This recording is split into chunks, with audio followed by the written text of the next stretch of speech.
동안 평안하셨습니까?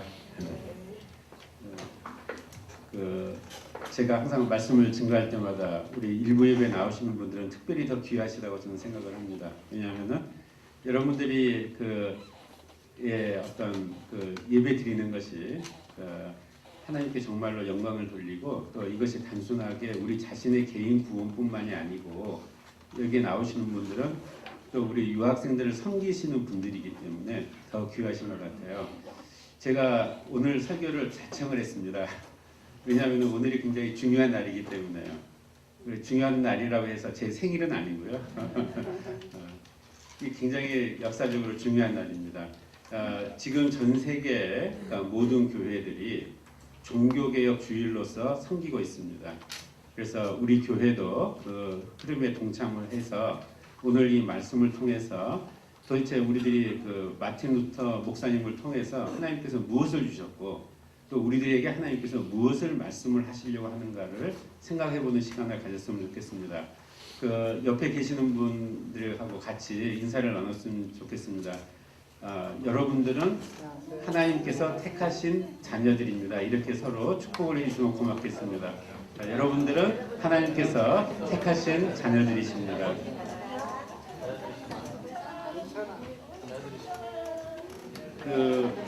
오늘 이제 본문 말씀이 로마서 1장 17절 말씀을 여러분들께서 잘 아시겠지만은 지금부터 딱 500년 전입니다. 1517년 10월 31일에 이 마틴 루터 그 당시에는 신부님이셨습니다. 그리고 또 비텐부르크 신학대학교의 문학부와 신학부 정교수였었어요. 그래서 반박문 앞에 그렇게 적었습니다. 이 비텐부르크 문학부 및 신학부의 정교수이자 어디 교구의 신부인 나는 다음과 같이 로마 교황에게 선포한다. 강한 선포문을 무려 95개조를 선포를 했어요. 그랬는데 그 선포문은 라틴어로 쓰여져 있습니다. 그래서 대단히 우리 일반 사람들이 접근하기가 힘든데 하나님께서는 이러한 것들을 다시 이 모든 사람들에게 보여주시기 위해서 오늘날 발달된 인터넷 기술을 통해서 나무 위키라고 하는 곳에 95개조가 번역이 되어 있습니다. 그래서 여러분 제가 이제 설교 준비를 하면서 95개조를 다 읽어봤어요. 그런데 가장 먼저 나온 것이 뭐냐? 바로 구원의 문제입니다. 이 구원의 문제 때문에 여러분들은 이 예배에 나오셨고 또 특히 여러분들은 그 구원을 통해서 너무 감격하시고 그 구원의 기쁨이 너무 소중하다는 것을 아시기 때문에 그것을 우리 다른 사람들 특히 우리 복음을 전해받지 못했던 우리나라 기준으로 봤을 때는 이방인들이죠. 외국에서 오신 유학생들에게 선포를 하는데 하나님께서 도구로 써달라고 갈망하시는 분이 이 자리에 모이신 거예요. 그래서 우리들이 다시 한번 믿음에 대한 것을 다시 한번 살펴보는 시간이 되었으면 좋겠습니다. 여러분들 다시 한번 로마서 1장 17절을 같이 우리들이 찾아서 같이 봉독을 한번 하면 좋을 것 같습니다. 로마서 1장 17절. 자, 같이 읽겠습니다. 복음에는 하나님의 의가 나타나서 믿음으로 믿음에 이르게 하나니 기록됨과 오직 의인은 믿음으로 말미암아 살리라 한과 같으니라. 우리들이 이제 500년 전의 일이기 때문에 도대체 어떤 상황에서 마틴 루터 목사님께서 신부님에서 목사님으로 바꾸시면서 이 로마 교영청에게 이 구절을 가지고 95개조의 반박문을 냈을까 하는 것이 사실은 상당히 잘 모릅니다. 그런데 그 당시에 이제 어떤 일이 있었었냐면은 로마 간단한 이건 역사적인 사실입니다. 로마 교황청에서 이 바티칸에 있는 성당을 갖다가 베드로 성당을 갖다가 이제 다시 이제 좀 보수도 하고 다시 지어야 되겠는데 좀 재정적으로 힘이 들었던 거예요. 그래서 이제 계속 이제 각 나라에게 로마 교황이 사신을 보내가지고 이 좀 돈을 달라 합니다. 그랬는데 이제 그때는 이미 이제 십자군 전쟁을 한 8차에 걸쳐 가지고 한 200년 동안 유럽의 그 모든 사람들이 이제 그러니까 하나님의 영광을 위해서 나가서 그 싸웠어요. 누구랑 싸웠냐면 이슬람하고 싸웠습니다. 그러니까 8번에 걸쳐 가지고 그러다 보니까 이 유럽의 사회가 붕괴가 일어나게 되었는데 대부분 귀족층들이 그 싸움에 나가서 다 죽었어요. 각 나라들마다. 그러니까 그 다시 말해서 중세 봉건주의라고 하는 그 시스템에서 이 가장 중간 계층을 맡고 있던 사람들이 이 십자군 전쟁에 나가서 다 죽었습니다. 많이 죽었어요. 그래서 이제 각 나라들마다 이게 이제 큰일 난 거예요. 이 나라의 시스템이 흔들리니까. 그래서 굉장히 고민을 하고 이제 여러 사건들이 있었는데 갑자기 교황이 다시 이제 그 이 바티칸에 있는 성전을 건축을 해야 되니까 돈을 내라 해가지고 이제 보냅니다. 그런데 이제 안 되니까 여기서부터 이제 사탄이 작용을 하는 거죠. 어떻게 하면은 이 목적이 중요한 거예요. 그러니까 어떻게 하면은 이 목적을 달성할 수 있느냐. 어디 아이디어를 다 내와라 했더니 누가 이런 아이디어를 낸 거예요. 면죄부를 팝시다. 이 면죄부를 사면은 죄를 갖다 용서를 해준다. 그래서 이제 면죄부를 다 팔았어요. 그랬는데도 이게 돈이 부족하거든요. 또 어떻게 하면 좋을까? 그러니까 이번에는 조상의 죄를 사해주는 면죄부를 팝시다. 이렇게 해가지고 다 돈을 또 걷는 거예요. 그러니까 이게 이러한 현상이 나타나는 것이 그냥 그런 단순한 그 현상이 아니고 그 1000년 동안 쌓여있던 모든 문제점들이 나타나기 시작을 한 겁니다. 그러면은 그랬을 때 그러니까 과연 우리들이 돈을 주고 구원을 살 수가 있는 것이냐 하는 그런 근본적인 문제에 부딪히게 되는데 만약에 우리 21세기 이 교회에서 이런 일이 벌어지면 여러분들 어떻게 하시겠어요? 여기서 중요한 문제가 하나 있습니다. 어떻게 되냐면은 우리들이 그러니까 교회에서 이렇게 한 결정에 대해서 비록 내 생각하고 좀 다르다 하더라도 상당히 조심스럽게 이제 기도를 해야 됩니다. 거기에서 그러니까 이제 그러면서 이제 말씀을 비춰보겠죠. 그런데 불행하게도 500년 전에는 비춰볼 말씀이 없었던 거예요. 왜냐하면 그 당시 교회에서는 이렇게 자기 나라 말로 예배를 드리는 게 아니라 어떤 교회에서든지 모든 예배 의식이 라틴어로 진행이 됩니다. 그러니까 뭐가 벌어지는지를 잘 모르는 거예요. 그러니까 신도들은 그리고 성경이 말씀이 라틴어로 쓰여져 있어요. 그걸 우리들이 불가타 성경이라고 하는데 1000년 동안 라틴어 성경이 모든 유럽을 갖다가 해서 읽게 되니까 라틴어 공부를 하지 않는 사람들은 말씀을 읽어볼 수가 없는 거예요. 그러니까 우리 신도들에게는 레퍼런스가 없어요. 이게 과연 하나님께서 원하시는 일인지 아닌지를 갖다가 생각할 수 없는 레퍼런스가 없는 거예요. 그래서 이제 그 마틴 루터 이전에 계셨던 분들이 그 위클리프라고 하는 분이 계시는데 영국 분이십니다.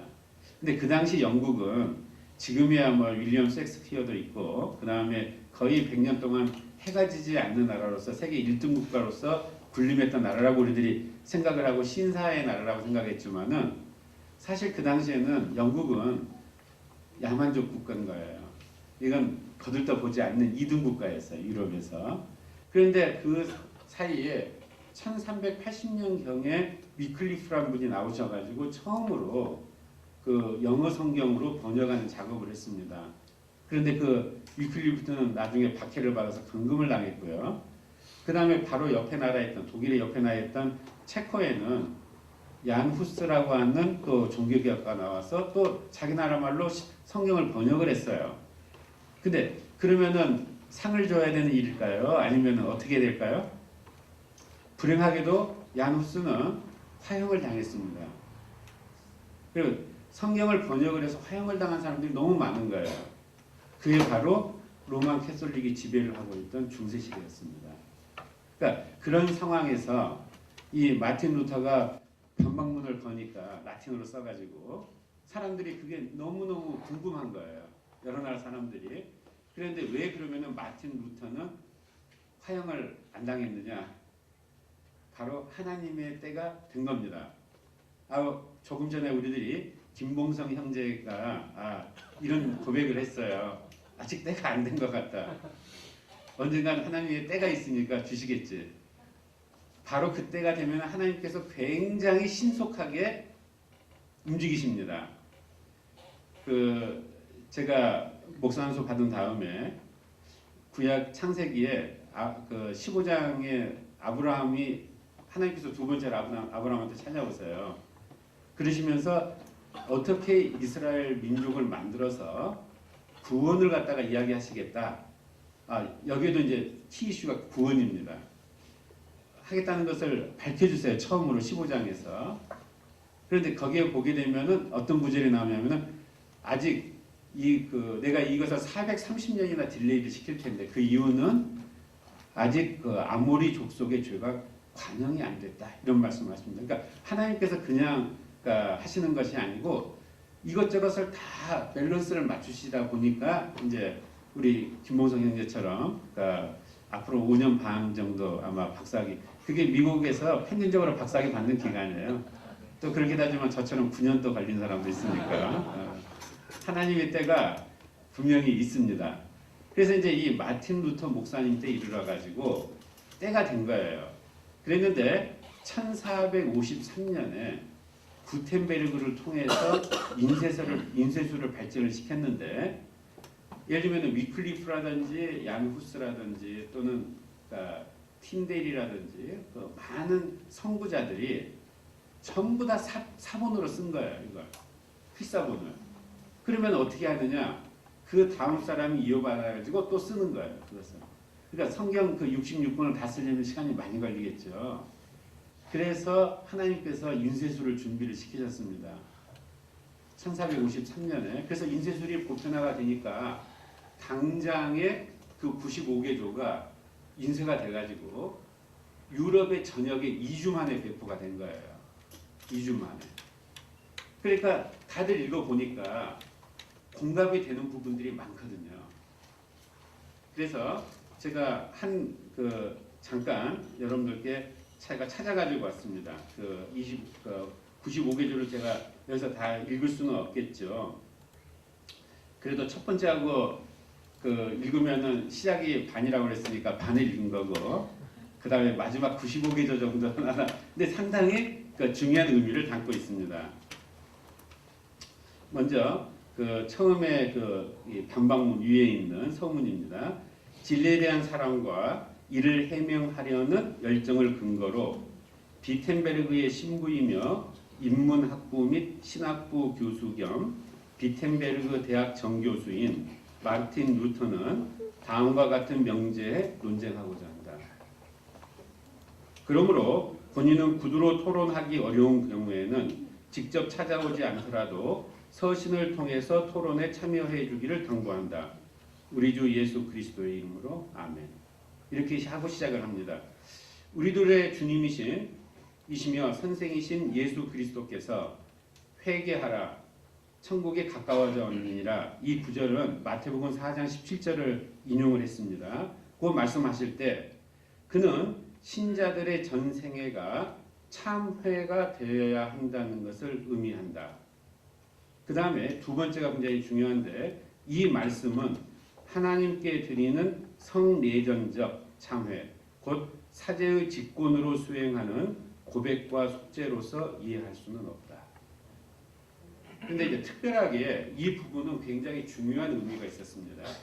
제가 이제 그 당시에 사용되었던 성경이 불가타 성경이라고 말씀을 드렸는데, 이 불가타 성경은 AD 한 380년경에 제롬이라고 하는 교부가 있으셨어요. 그래서 이 교부가 그 당시에 나와 있던 아람어라든지 헬라어든지 또는 히브리어로 쓰여져 있던 이 성경들을 전부 다 번역을 하면서 이 라틴 성경을 만듭니다. 그것을 우리들이 벌게이트 바이블이라고 부릅니다. 그래서 이제 이 벌게이트 바이블이 그 당시에 제롬이 남겨졌던 사본은 지금 우리들이 볼 수가 없어요. 그 사본은 어디에 있느냐? 바티칸에 있는 비밀 창고에 잘 보관이 되어 있습니다. 그런데 문제는 뭐였냐면은 그 당시에 이 성경 마태복음 4장 18절 이 회개하라 천국에 가까웠느니라 이 하는 부분에 회개하라 부분이 어떻게 되냐면은 그 고해성사하라는 동사로 바뀌어져 있었던 거예요. 그러니까 말씀에 변질이 있었던 겁니다. 그렇기 때문에 마틴 루터가 이 구절을 1조하고 2조에다 집어넣은 거예요. 그러면서 종교개혁의 깊은 신념이 무엇이냐? 솔리 스크립투라 오직 말씀으로. 그러니까 우리들이 이것은 사실은 우리들에게 굉장히 깊은 교훈을 줍니다. 왜냐하면은 우리들이 종종 성경의 본문 전체를 이해하지 않고 어느 특정한 단어나 어떤 특정한 구절만 가지고 떼내서 이것이 전부로 우리들이 이해할 때가 많이 있거든요. 그렇기 때문에 이 말씀의 중요시 여기는 이것은 굉장히 그러니까 신학적으로나 신앙적으로 중요한 의미가 있습니다. 자, 그 다음에 95개조를 95번째 항목을 제가 읽도록 하겠습니다. 94절 4조부터 읽겠습니다. 그리스도인은 형벌이나 죽음이나 지옥을 통하여서 머리 대신 그리스도를 부지런히 따르도록 훈계받아야 한다. 이게 왜 우리들이 인생을 살아가면서 고난을 받아야 되는가 하는 것에 대한 마틴 루터 목사님의 생각이 여기에 들어가 있는 거죠. 저도 거기에 동의를 합니다.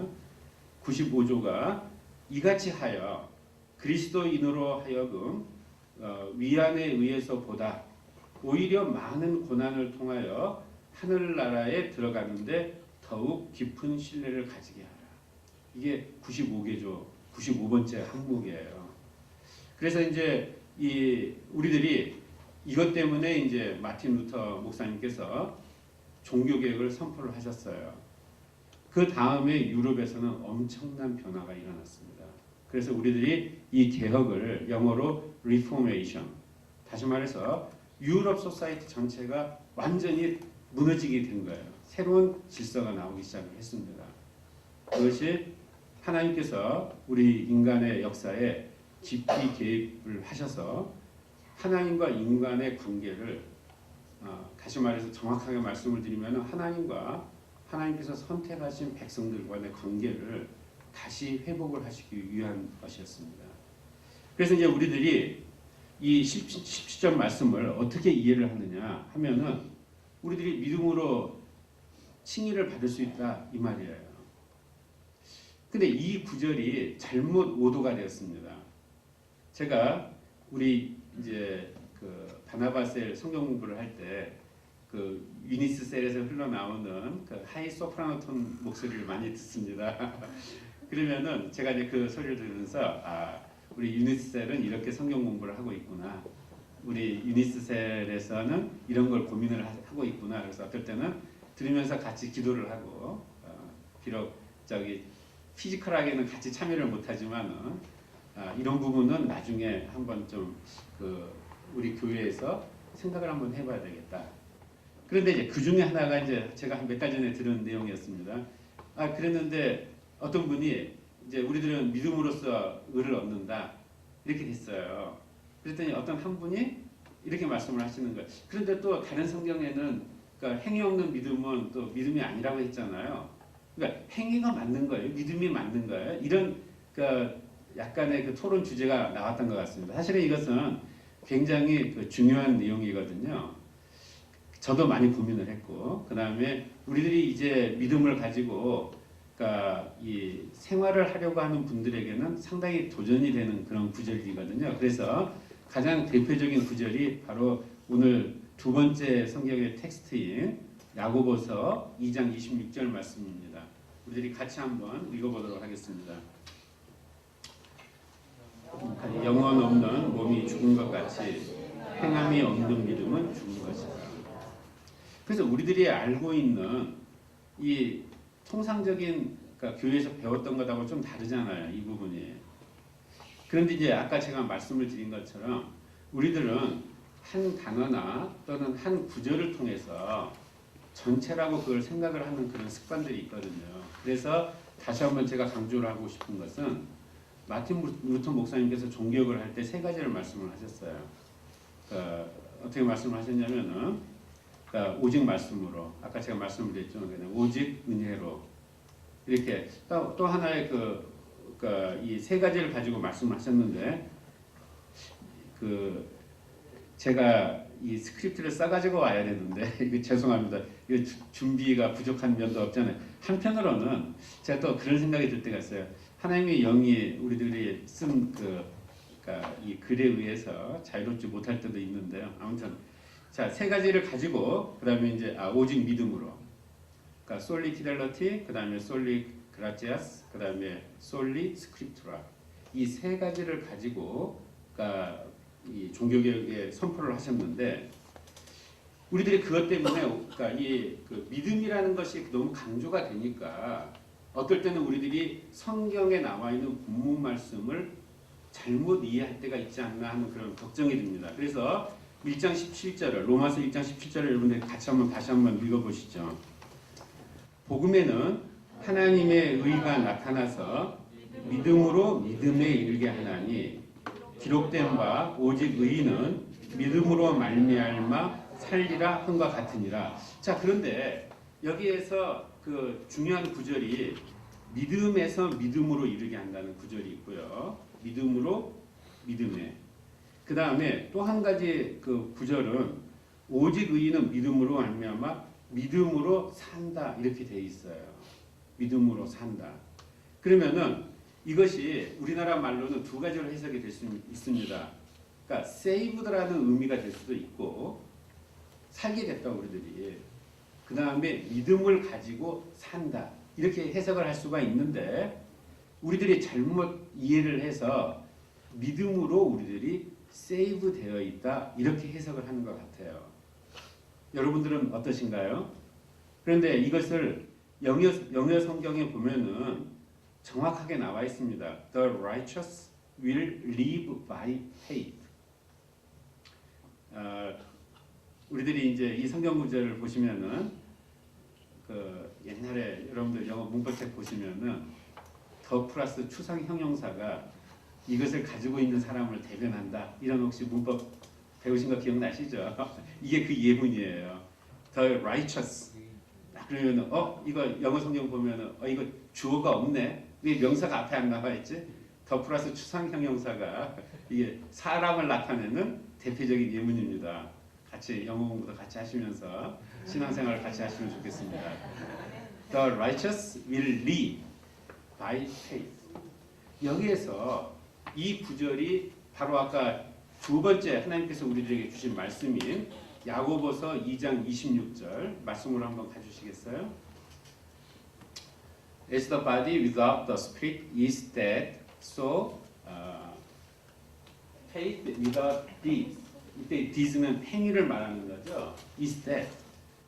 이게 로마서 1장 17절과 야고보서 2장 26절이 서로 상충되는 견해가 아니고 서로 연결되어 있는 견해인 거예요. 제가 오늘 이 말씀을 여러분들께 선포하려고 이 단에 섰습니다. 이게 마틴 루터 목사님이 종교개혁을 일으킨 가장 핵심이었습니다. 다시 말해서 종교개혁은 보는 사람들에 따라가지고 이렇게도 해석이 되고 저렇게도 해석이 됩니다. 예를 들면은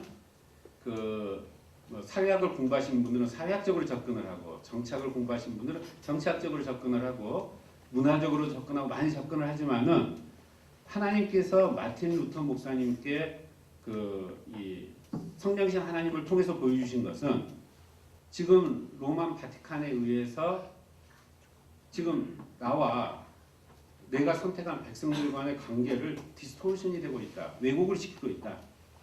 그러니까 너가 그걸 좀 바로 잡아라. 우리들이 다시 말해서 믿음이 없는 행위로서는 구원을 받을 수 없다는 걸 선포를 해라. 우리들이 돈으로 간단하게 돈 있는 사람들은 얼마나 구원받기가 쉽겠습니까? 면죄부를 받으면. 근데 그게 아니다, 믿음이라고 하는 것은. 그래서 그 믿음이 바탕이 되지 않는 행위로서는 구원을 받을 수가 없다. 자, 그랬는데 마틴 루터 목사님이 그 다음에 어떤 일을 하셨죠? 자, 신부의 직함을 버렸습니다. 신부의 직함을 버리는과 동시에 로마 교황으로부터 파문을 당했는데 그 당시에 파문을 당한다는 의미는 누구든지 죽여도 된다는 말이었어요. 책임을 안 묻는 거예요. 그럼 마틴 루터는 어떻게 해서 살아남았느냐? 그 당시에 작생공이 보호를 해줬습니다. 그러면서 무엇을 하셨느냐? 크게 두 가지를 하셨어요. 하나는 독일어 성경을 번역을 했습니다. 얼마나 사람들이 갈망을 했겠어요. 아, 우리 목사님이 지금 현재 우리를 위해서 독일어 성경을 번역을 하고 계신다. 도대체 그 말씀이 무엇일까? 성경이 무엇이었을까? 1000년이 넘게 감춰져 있던 그 비밀을 보는 그 감동이 있지 않았을까요? 여러분들 이게 무엇을 의미할까요? 우리들이 말씀은 예수님이라는 것을 우리들이 잘 알고 있습니다.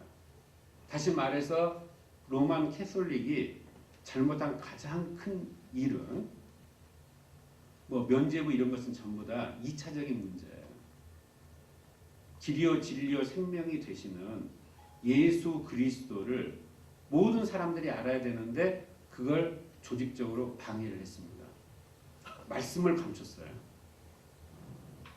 그 다음에 마틴 루터 목사님이 하신 것이 우리들 찬송가에 나와 있죠. 찬송가 585장을 친히 작사 작곡을 하셨어요. 그런데 이제 이게 굉장히 중요한 게 이 585장을 통해 가지고 음악에서 코랄이라고 하는 양식이 나왔습니다. 근데 이 코랄이 가지고 있는 중요한 의미가 무엇이냐 하면은 회중들에게도 같이 성가대원으로서의 참여할 수 있는 길이 열린 거예요. 이 코랄을 통해서. 그래서 우리들이 합창단들을 코러스라고 부릅니다. 이 코랄이라는 단어에서. 근데 특별히 여러분들이 좀 알아두셔야 될 것은 그럼 콰이어는 뭐냐? 우리들이 콰이어는 교회에서의 그 합창단을 콰이어라고 부르고요. 일반적으로 그냥 합창단들은 코러스라고 부릅니다. 그래서 저는 다시 우리 교회에도 콰이어가 있기를 간절히 소망을 합니다. 그래서 이 마틴 루터 목사님이 코랄을 부르게 돼. 그러면 그 당시에는 어떻게 예배를 드렸느냐 하면은 철저하게 이원론적으로 격리가 돼 있어요. 앞에서 사제들이 나와서 라틴어로 막 이렇게 이야기를 합니다.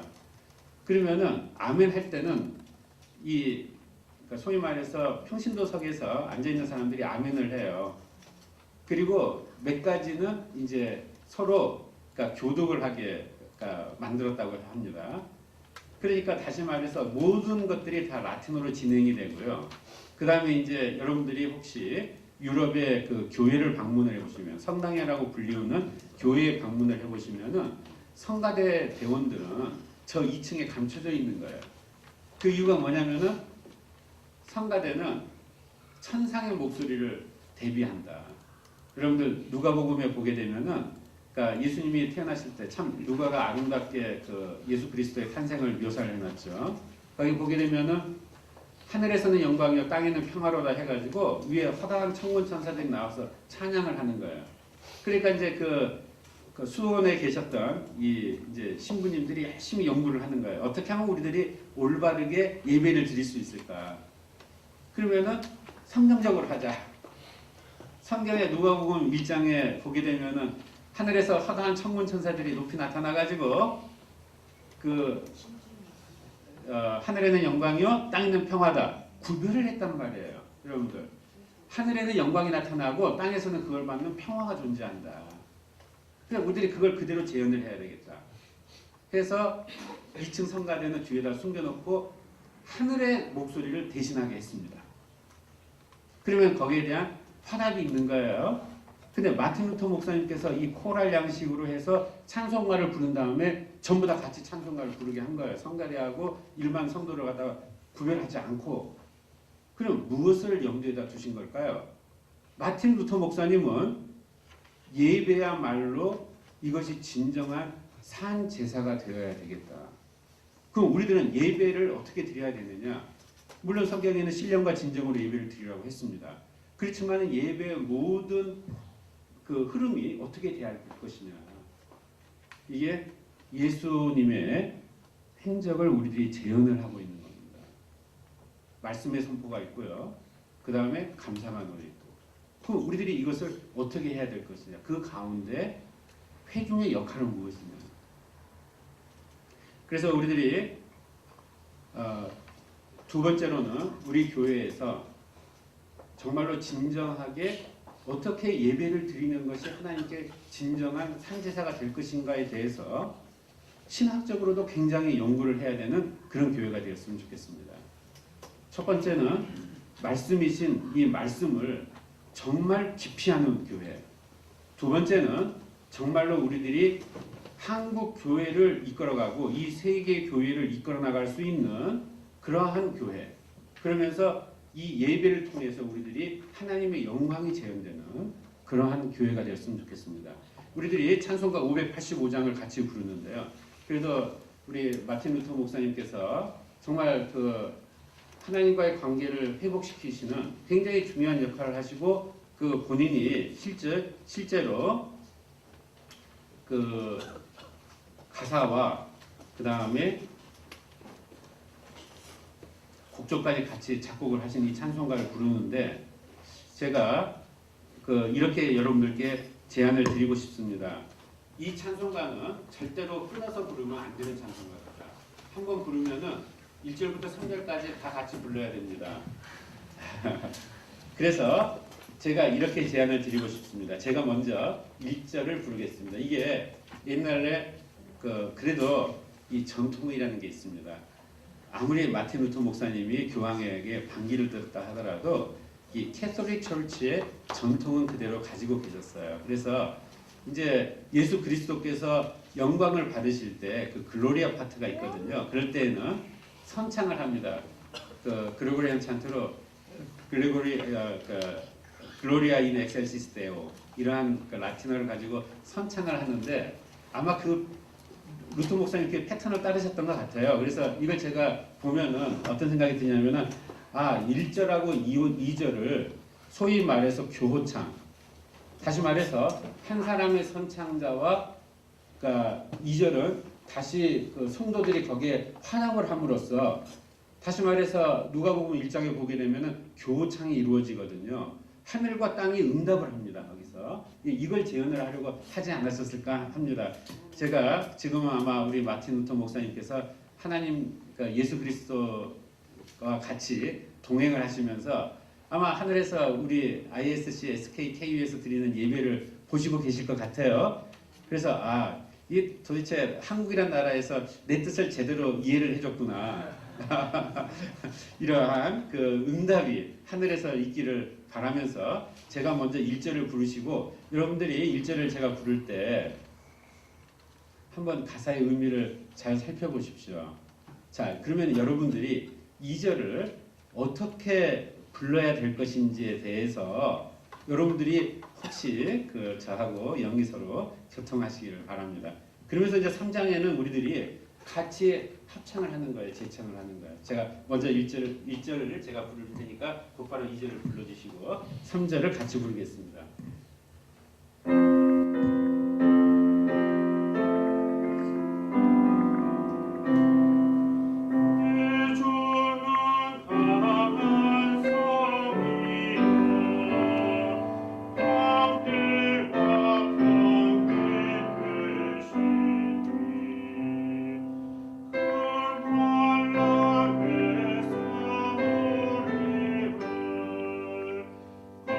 Oh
나와서 닿았습니까?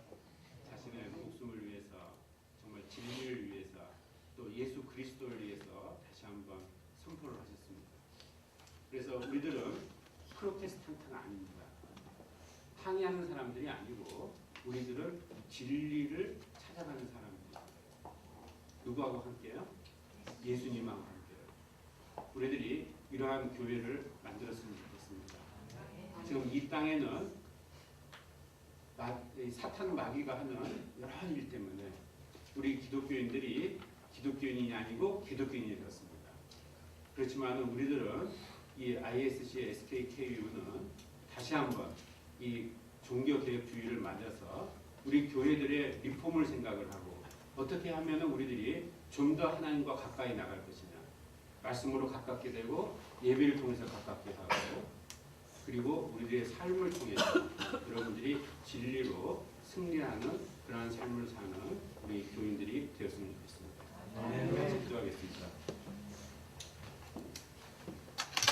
하나님 아버지, 예배에 다시 한번 이 구원의 감동을 주시니 감사드립니다. 또 500년 전 마틴 루터 목사님을 통하여서 다시 우리들이 믿음을 통하여서 칭의함을 얻고, 또 믿음을 통하여서 저희들이 성화함을 얻고, 또 더 나아가서 믿음을 통하여서 우리들이 영화함을 얻는 그러한 아버지 하나님의 놀라운 구원의 은총을 다시 한번 이 순간 저희들이 느끼기를 간절히 간구드립니다. 아버지 하나님, 저희들을 삶을 붙들어 주시옵시고 저희들이 신앙 가운데서 승리하는 그러한 당신의 선택받은 백성들이 다 되게 하여 주시옵기를 간절히 간구드립니다. 우리 주 예수 그리스도 이름으로 기도드렸습니다.